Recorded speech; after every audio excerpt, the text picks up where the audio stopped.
Hey students, this is Mr. Moore, and this is the week one notes for the American government class. The state of California actually calls it American democracy. In general, I'll just refer to it as Gov, and this is the week one notes, where I'll be covering the fundamental principles of American democracy.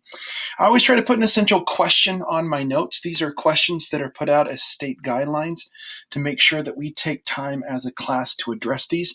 I might sometimes include those as a Google question on Classroom to invite students to actually have some dialogue and digest some of the information. And you'll find some of these questions throughout the lesson here today. But this is week one notes. You can always find my notes, like a PowerPoint. It's actually a Google slide presentation on my website if you need to follow along or go back and address anything. Why is it important for every American to understand our government? Because theoretically, this government is run by the people, for the people. The government doesn't control us. They are servants of the people.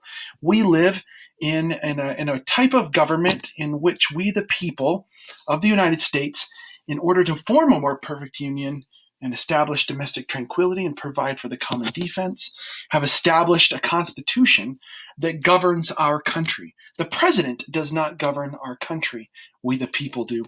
So I'd like to start off this first week by just going over some basic things that every American should know. I'd like to just give you a little hint that a lot of these things will show up on your midterm. So I hope you take good notes. You will find that some of the notes are purposely left incomplete. So you either need to go look it up or you need to listen closely and take good notes and then make sure you review those notes before we have the midterm. The midterm will happen about halfway through the first quarter, and I'll make sure that you know well ahead of time when it goes, and we'll put together a little study guide in a Zoom lesson or something like that so that you guys can know what to study from. But what type of government do we have in the U.S.? Before you just jump right into it and say we have a democracy, I'm going to correct that right now and just remind you that our government was established as a republic. The word republic means thing of the people, and it comes from an old idea that the Romans created. If you listen to the Pledge of Allegiance carefully, you will notice that you've probably said this hundreds of times, maybe without even knowing it. I pledge allegiance to the flag of the United States of America and to the republic. Now, I paused on purpose for emphasis. We pledge allegiance to the republic of which the flag represents. So what is a republic? It's a government where people pick representatives to enact laws for them. So we do use democratic or democracy principles, but our government, our system is not a democracy. Democracies don't really function very well in as big of a society as we have today. A democracy is a place where everybody gets to participate in everything, and we don't. What we do is we choose leaders to represent us and make the rules. And in fact, what we're going to talk about later, not this week, but just a little preview, is we're going to talk about how in the United States, we don't even pick who's going to be president. We only pick how our state is going to use its electoral college votes. And those people who are casting their votes aren't even required in some states by law to go with the voice of the people. So before you get all excited about we get to vote for who's president, that's not entirely true. So we're going to talk about that in this class later on. Our country started on what date? I would love it if we're in class, I usually pause and ask for student participation because I'm pre-recording this, so you can pause yourself if you ever need to, or you can go Google things, but I am going to walk through all of the answers right here. Our country, or the birthday of our country, of course, is July 4th. That's why we light off fireworks every year to celebrate our Independence Day. July 4th, 1776. Which means that our country is 240 some years old. If you just take 2020 and you subtract 1776, you get the exact number of years that our country has existed. And it might be surprising that it's a shorter time than you might have imagined. Our country is as old as two really, really, really old grandmas and me, Mr. Moore. I was born in 1976 on what they call the bicentennial year. So I was born during the 200-year anniversary of our country. So however old I am, plus 200 years is how old our country is. Maybe not as old as you think. So how old does that make our country? Two really, really old grandmas and Mr. Moore. I had a grandma from North Carolina who passed away a couple of years ago, and she almost hit 100. So when she passed away, it was kind of a good thing. She was old. She lived a good life. It wasn't like a sad, tragic thing. We all loved Grandma, but she almost made it to 100, and it's kind of been embedded in my brain. Hey, that's really 200 years old is really not that old. It's two really, really old grandmas. So our country is actually pretty new as it goes in the world. Our nation's capital city is, well, I think that we should point out, and I'm going to show some maps here in just a few minutes. I need you to know and be able to point on a map where our nation's capital is. Sometimes I ask students, what state would you find our nation's capital in? And the answer is, our nation's capital is not in any state. So if we zoom in here to the United States and we come to the East Coast, you'd find yourself between Maryland and Virginia. And as you zoom in between Maryland and Virginia, you would find a tiny slice of land cut out called Washington, D.C. And of course, if I click on the word Washington, it's going to highlight this piece of land right here that was cut out of Maryland. It's right here on the Potomac River, and this is where the White House is, and the U.S. Capitol, and where the President of the United States, the Lincoln Memorial, all that kind of stuff is in Washington, D.C. It is not in any state, so the people who live in the District of Columbia are not members of any state. They are members of the District of Columbia. And some of our founding forefathers had to negotiate this land and set this up because they wanted to make sure that no state was above another. And so I think this is really important. And as a 12th grade student, maybe you're like, duh, Mr. Moore, we know that that's Washington, D.C. But you'd be surprised how many people see this on a map, Washington, and they erroneously think that that's where our nation's capital is. It's clearly here in between Virginia and Maryland. And obviously, as was just stated, it's something that every single person needs to know. Washington, D.C., the District of Columbia, not in any state in between Maryland and Virginia. What countries are what countries to our north and south?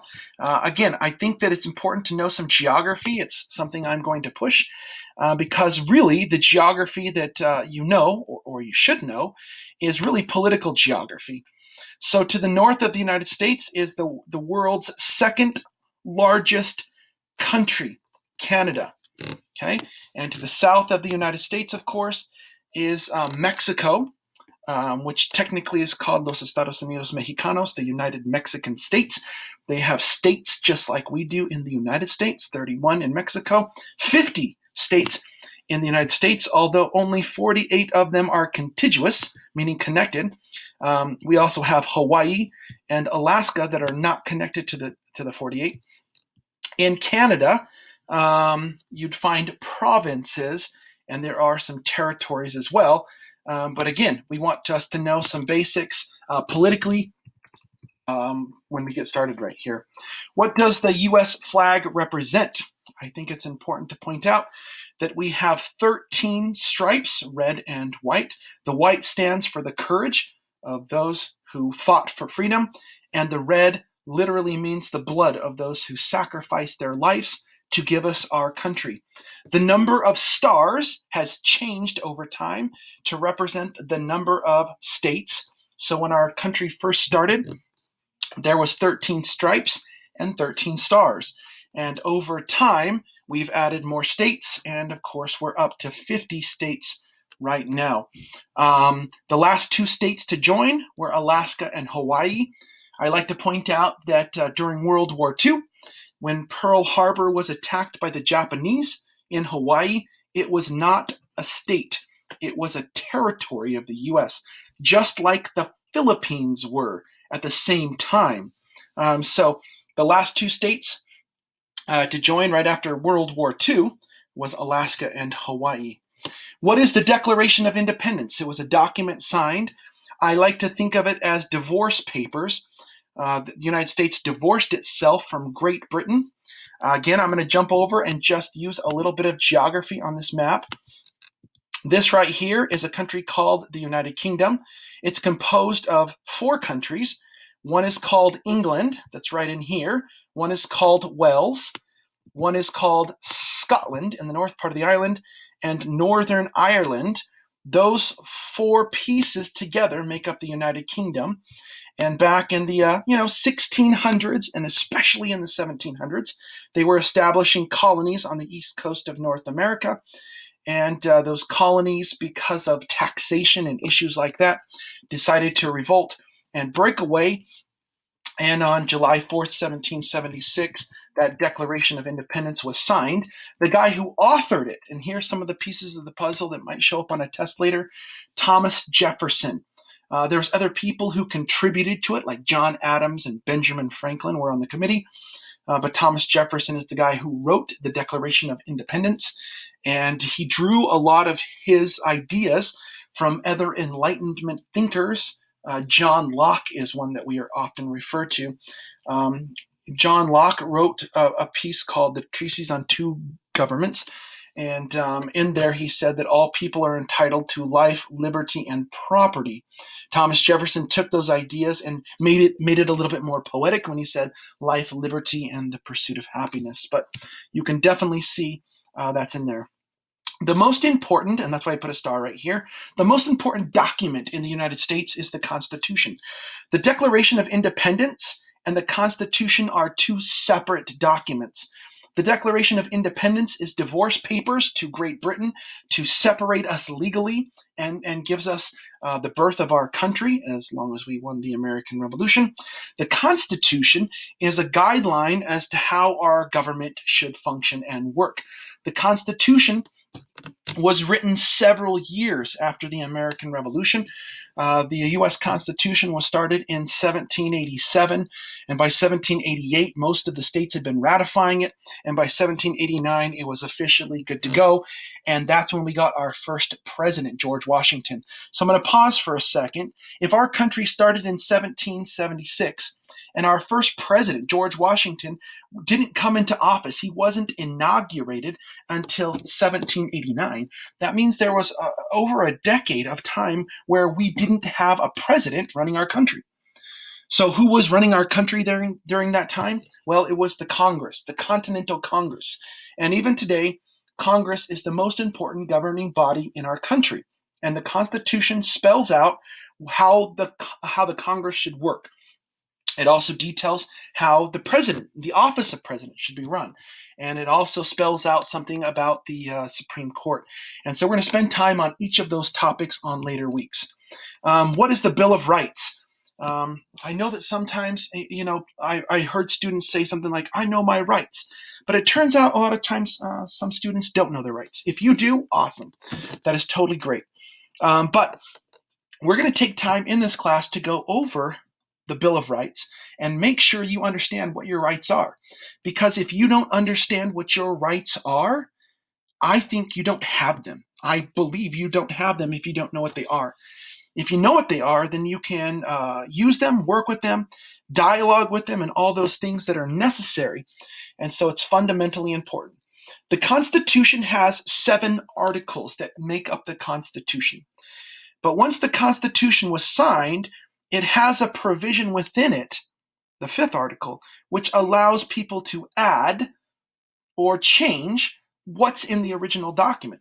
And the first 10 additions to the Constitution, the first 10 amendments to the Constitution, is what we call the Bill of Rights. So is the Constitution and the Bill of Rights the same thing? No. The Bill of Rights is the first 10 amendments to the Constitution, where we have our freedom of press and freedom of religion and freedom, the right to bear arms and the rights to protection against search and seizure and all kinds of the right to a fair trial. We're going to go over all of those rights, but the Bill of Rights is the first 10 amendments to the Constitution. And I think that's one of the key things that this class is going to be great, because we're going to go over those so that you can be a fully participating member of society. When you turn 18, you become an adult. But just because you're an adult doesn't mean you understand everything. And that's great that we have the internet and resources to go learn. But that's the purpose of this class right here. Now, a lot of times when we talk about government, we talk about political parties and about politics. And we're going to talk about political parties, and we are going to talk about politics, but I'm going to actually do that during second quarter. And the reason is during first quarter, I want to lay out how government should work. I want to talk about the pieces of government. Then second quarter of this government class, because it's a semester long, we're going to be talking about politics and political parties and maybe how government does work instead of not how it should work. And because political parties are not a part of the Constitution. Political parties are not required. Political parties are a tradition that has happened in this country because people see different ways of approaching problems. Both of the main political parties in our country love our country and want our country to succeed, but they have different viewpoints on how problems should be fixed. So we're going to talk about left and right politics. We're going to talk about on the right conservatives and on the left liberals. On the right, the conservative side in the United States refers to itself oftentimes as the Republican Party. And on the left, the liberal party of the United States right now that's dominant is the Democrats. That hasn't always been the political parties in our country, but right now, Democrats and Republicans dominate the political sphere, and that's not always a good thing. If somebody ever asks me, Mr. Moore, are you a Republican or a Democrat? I often ask a question right back, and I say something to the effect of, hey, would you rather eat vomit or would you rather eat poop? I know that might seem overly harsh, but that's honestly, I'm not a huge fan of either political party. I am very much a believer in the United States, and I love the United States, and I think it was built on beautiful principles, but I don't necessarily like political parties because political parties tend to look out for themselves, for their own interests, and not for the good of the country. And so asking that question, you will not hear me favor either party, I promise, because I am not a fan of either one, if you want to be honest. I love our country. I love the principles of it, and I love the documents that have established it, and I love freedom, but I don't think the political parties are necessarily the right way to go. But they have become a reality, and so we have to address that. So this is just a little map to remind you of where our nation's capital is. What state is Washington, D.C. in? The correct answer is it's not in any state. It's in the District of Columbia. So in the United States, we have 50 states, we have one federal district, and we have several territories like Guam, American Samoa, Puerto Rico, just to name a few. So there are pieces of the United States that are not states, and so I think that's very important for us to understand. Okay, definitely not this Washington up here. I do need you to know your geography, and I will put some of this on the midterm. So if you want to take a look at this and take some notes, because that's what you're doing right here, I need you to be able to identify North America. There are multiple countries in North America: Canada and the United States, Mexico, Guatemala, Belize, El Salvador, Honduras, Nicaragua, Costa Rica, and Panama. Cuba, Dominican Republic, Haiti, Jamaica, just to name a few. There are other countries in North America. In South America, we have countries like Colombia and Venezuela, Suriname, Guyana, French Guyana, and we have here Peru and Ecuador, and we have Chile and Argentina and Brazil and Bolivia. So there's lots of countries. I'm not trying to name all of them, but there are multiple countries in South America. Africa has over 50 countries inside of it, like Madagascar, South Africa, Egypt, Somalia, Morocco, right? Ghana, and Kenya, Tanzania, Mozambique. I'm not going to name all of them, but Africa is a continent loaded with countries. Europe has about 50 countries as well, like Spain and Portugal, the United Kingdom and Ireland. We have Norway, Sweden, and Finland. We have Germany and France and Italy, okay, and Denmark and Greece. I mean, you've heard of a lot of those countries.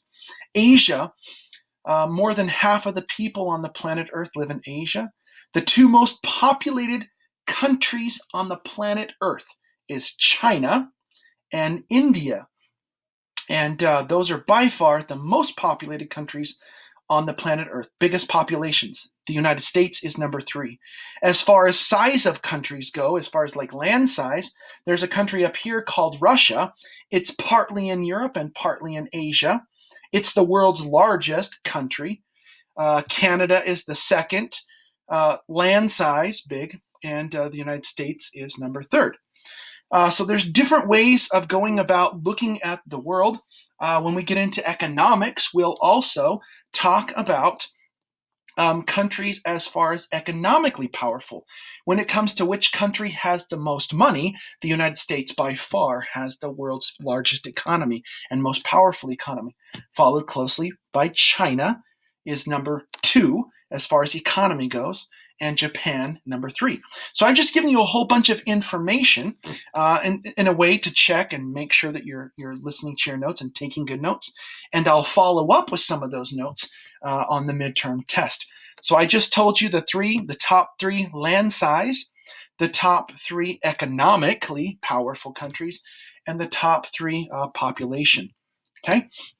Why do we need government? Because without government, there would be anarchy. Things wouldn't function, and nobody would have standards or rules to follow. And even though some of us say we don't like laws, to live in a world without laws would be damaging and horrific. And in a history class, I might talk about a time like the Dark Ages, where there wasn't a lot of law and order, and governments didn't function and were completely corrupt.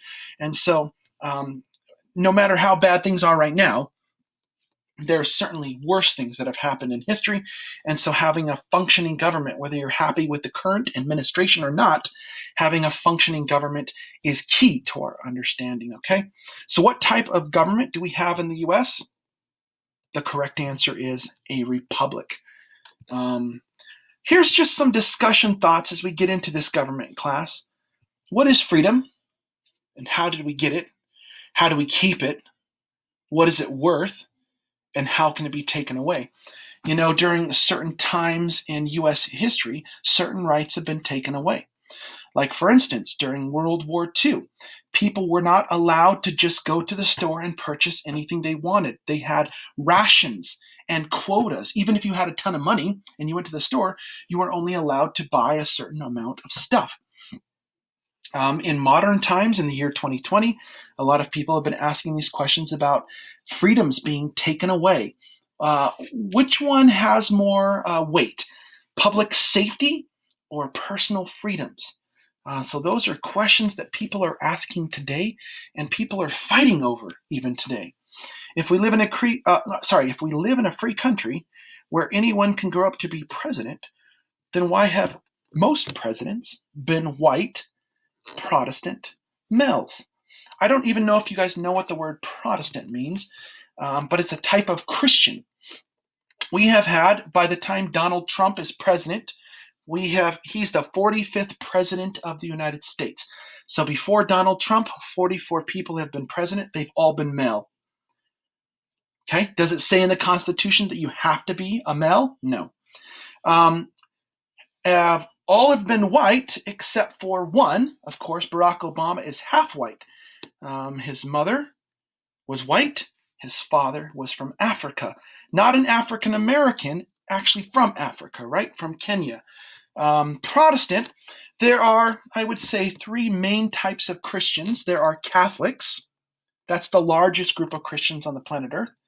There's a group of Christians who broke away from the Catholic Church back in the 1500s, led by a dude named Martin Luther, not Martin Luther King, but Martin Luther, and they protested against the Catholic Church and became Protestants. Hopefully you learned about that in 10th grade history. The other type of Christians are Orthodox Christians in the eastern part of Europe. So all U.S. presidents have said that they're Protestant Christian, except for one, JFK, who was assassinated in Texas. He was a Catholic. So it's really interesting. Does religion matter in politics? Yes. Should it? No. We're granted the freedom of religion in the Bill of Rights, but that's interesting, okay? If you have 2 real choices when you vote for president or for Congress or for the Senate, is that really democracy? So if somebody says, hey, look, you can either vote for the Democrat or you can vote for the Republican, Is that really a choice? When I was a parent with my young kids, sometimes I would ask them questions. If they're like, "I want to stay up," and I would say, "Okay, you can stay up and wash the dishes, or you can go to bed." So I'm giving them two choices that I'm okay with, but is that really freedom? You know what I mean? So if you're just given two choices, oh, you want some ice cream? You can have chocolate or vanilla. And you might say, well, I like strawberry. Well, I'm sorry, you can have chocolate or vanilla. Some people don't like the fact that we just really have two choices. Some people will point out that we have other choices, but some people will also point out that if you vote for a third party candidate, you're kind of throwing your vote away. Why divide government into three parts or branches? Well, let's talk about that. One of the reasons we divide our government into three branches is so that one person or one group of people does not have too much control, so that power is not all in one place or in one person. To balance and put a check on power, so people's rights are guaranteed. One of the key principles we're going to talk about in this class is checks and balances, in order to see how the judicial branch helps balance the power of the president, and how Congress is going to make the laws, but the president is going to enforce the laws. So each of the three branches, the executive, the president, the legislative, Congress, or the judicial, the Supreme Court, are going to balance each other out. So we kind of already addressed this. Why do we make laws? Why do we need government? We make laws to protect people's freedoms and rights. If I have rights, if I say, hey, I should be able to listen to my music as loud as I want, anytime I want. If I'm the only person who lives on the planet Earth, I could do that. But as soon as there's another person, then they should also have the right to not hear the loud music if they don't like it, and to be able to go to bed at a decent time, or have their kids go to bed at a decent time. And so if my rights to listen to music as loud as I want, whenever I want, and your right to be able to go to bed at a decent time, and to not have music that you don't like, that you're hearing, where our rights cross, that's where we make laws. And so I think that's fundamentally important.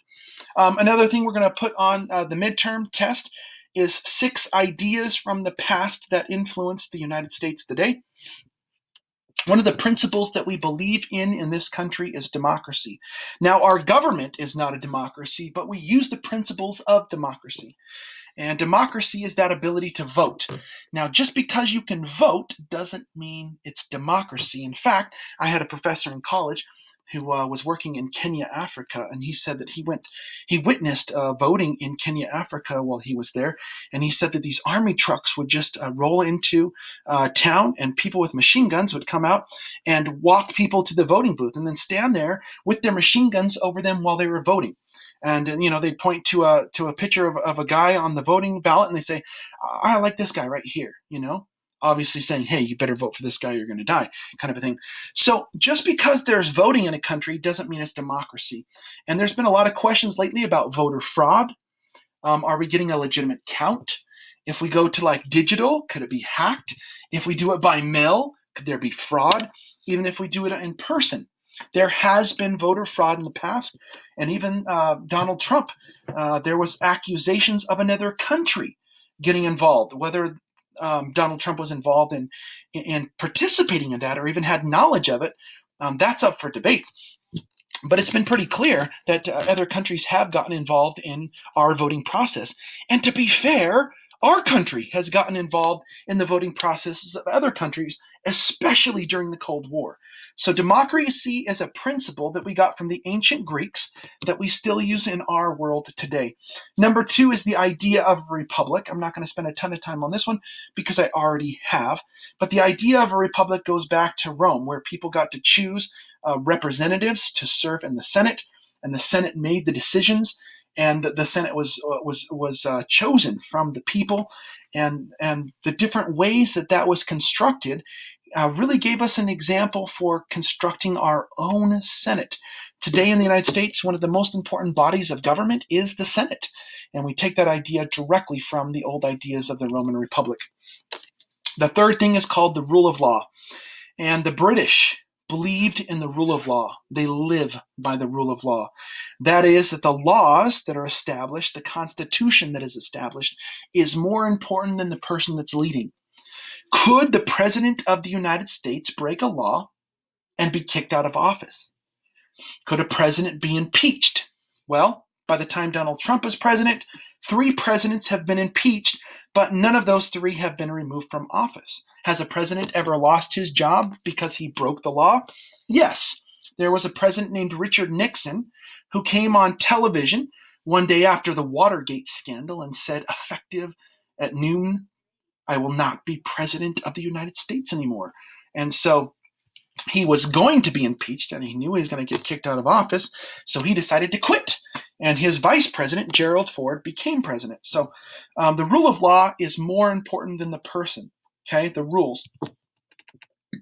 In our country, we have the idea of justice and morality, and we trace that back to the Judeo-Christian tradition.